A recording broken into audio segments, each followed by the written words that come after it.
friends. In this recording, I would like to share with you how I hire worksmen for my property works. 20 years ago, when I started taking interest in property works, the main way to find someone to do a building's job or a repair work was through word of mouth.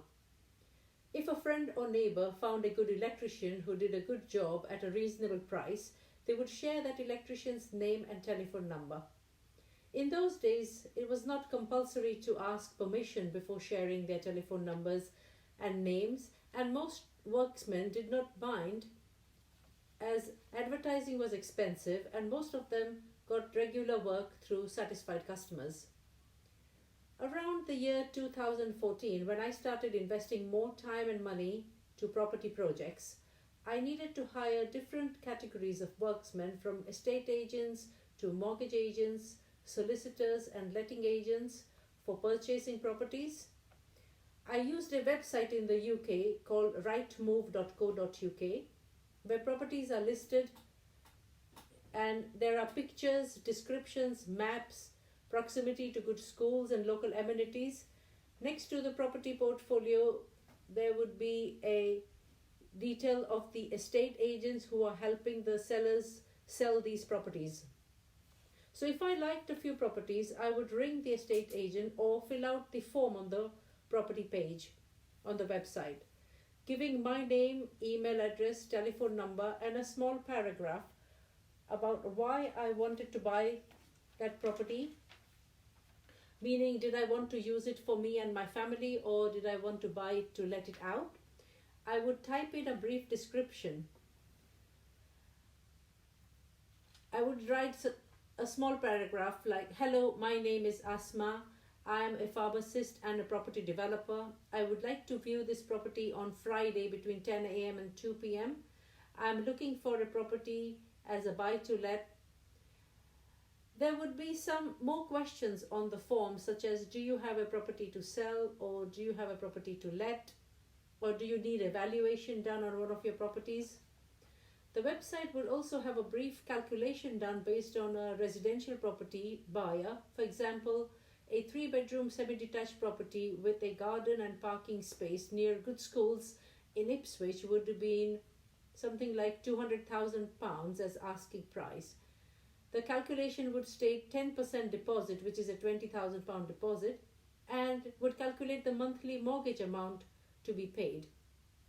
That would be roughly around £500 a month or so, based on the interest rates and whether it was an interest-only or a repayment mortgage. Interest-only mortgage means you only pay the monthly interest on the remaining £180,000 because you've paid 10% deposit as £20,000. And the entire remaining amount plus the mortgage fee would be outstanding to pay.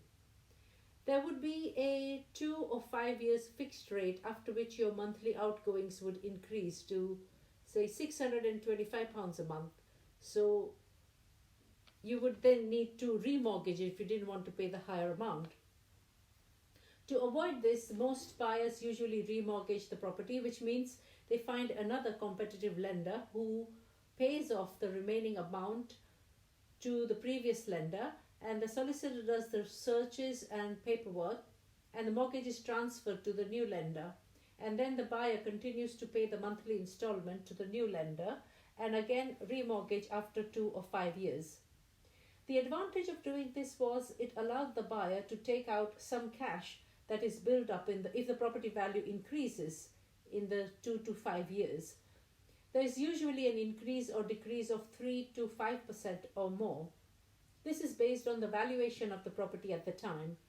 For each remortgage process or buying process, the lender will ask the buyer to pay a valuation fee, which is around £200 per property. The property can value at 25% more based on how long ago it was bought, or it could value at 25,000 more than the years ago. And based on the credit checks and the buyer's other income details, the new lender can transfer this extra 25,000 to the buyer after the remortgage has taken place. The buyer can use this amount to do some works to the property, such as repairs, painting and decorating, add a new gas boiler or a kitchen appliance, like a kitchen cabinet, depending on what 3 or 4 main jobs that need doing. This may cost something between 5,000 or £10,000, and the remaining money can be used towards the deposit of buying another property. This is how I build my portfolio. So, when you're buying a second home or a buy to let property, you will need a buy to let mortgage, which is different from a residential mortgage. A residential mortgage can be achieved with just a 10 or 15% deposit, whereas for a buy to let mortgage, you need 25% deposit. And so the buyer has to collect the 25% deposit. And there will also be a stamp duty to be paid on a second home. So if the property value is over £150,000, the stamp duty will be around £5,000. So there is extra stamp duty to be paid if the property price goes up. For example, if the property value is £250,000, the stamp duty is usually around £10,000. So this is in addition to the deposit that the buyer has to pay, and that's non-refundable. And also, if the property value goes over £350,000, the stamp duty is around £20,000, and so on. So there will be a mortgage agent fees. So based on a property size, say around £200,000, the mortgage agent would charge anything from £299 to £500 as a one-off fee. Most mortgage agents do a like-for-like remortgage. So if you are remortgaging the property and you're not getting any further advance, means you're not getting any extra money removed from the property to use for the repairs or another property, then the mortgage agent will not charge you for a remortgage, because they get their percentage from the lender, and that's quite a reasonable amount of fee you pay them for the amount of work they do. They do a lot of market research and they come up with options for us to choose from. The process is really easy once you qualify as a buyer. Usually estate agents have a mortgage agent in their office, or they can recommend a mortgage agent, and the mortgage agent can recommend the solicitor, or once the lender is decided, then the lender can have a solicitor in their panel, and you can choose from one of those solicitors. You can choose a local one. They may have a one near to where you are. Solicitors and lenders do their individual checks on the buyers, such as identity checks, source of income checks, and affordability checks. Usually this means that they would ask for an attested copy of the buyer's driving license or passport, and a utility bill such as an electric bill or council tax bill, or a bank statement for proof of address.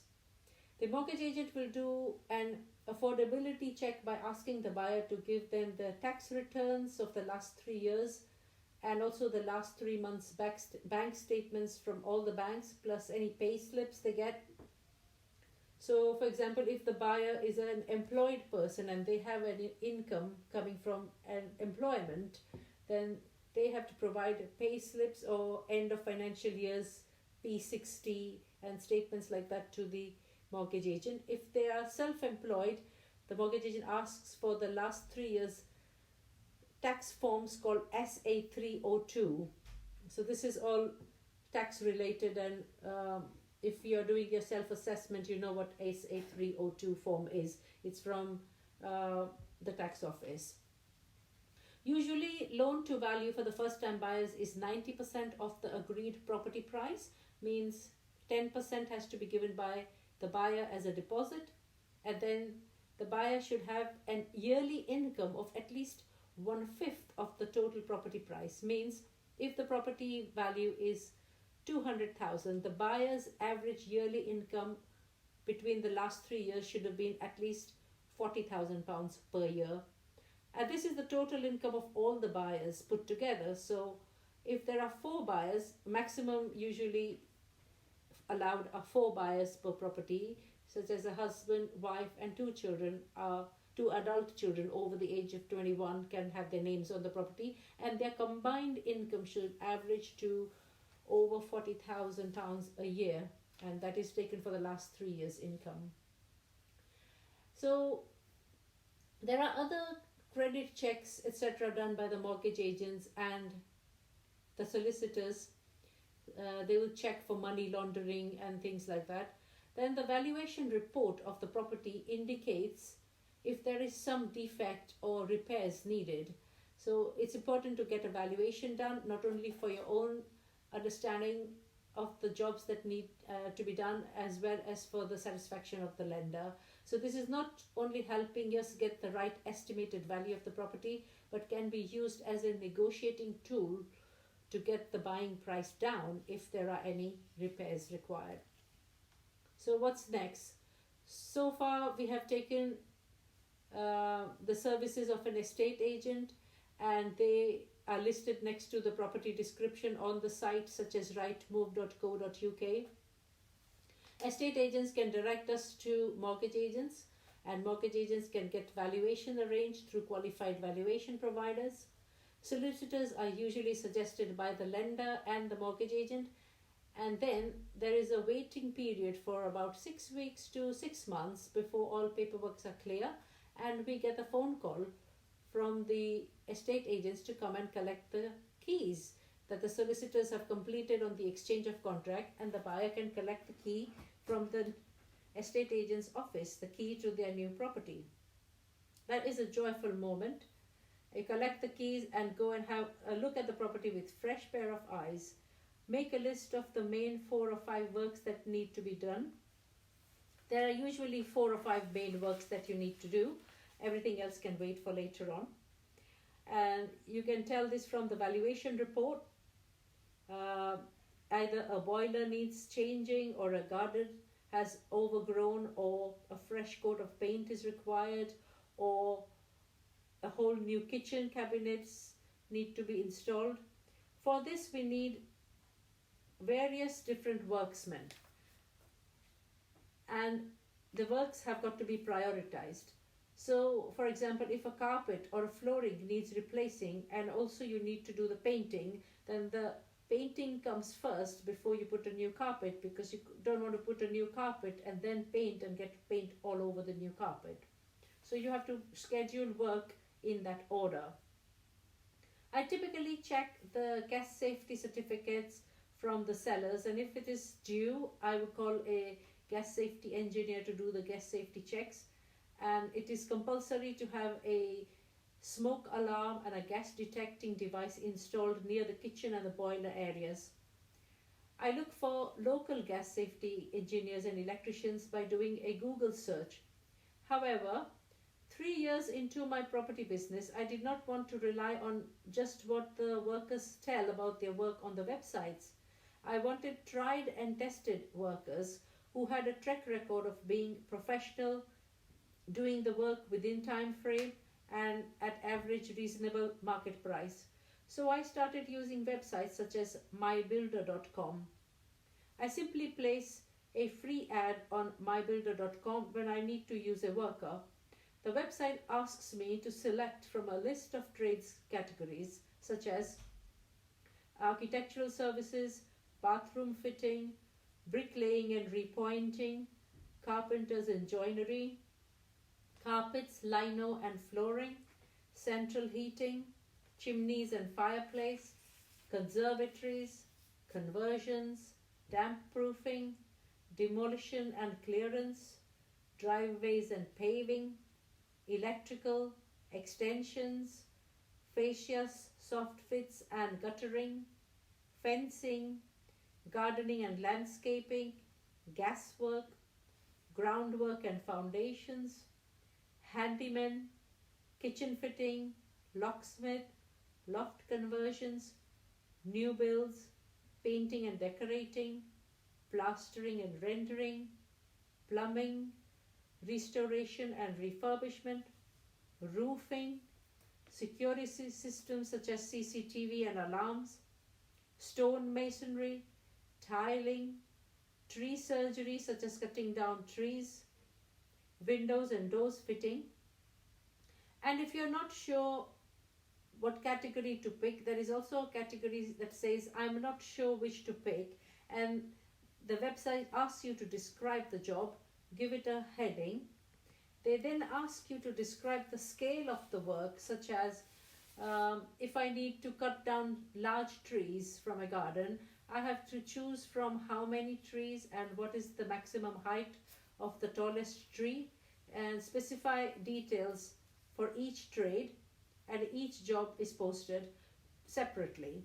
So I type a paragraph about the job description, I give the job a title, and then they ask me for the property postcode.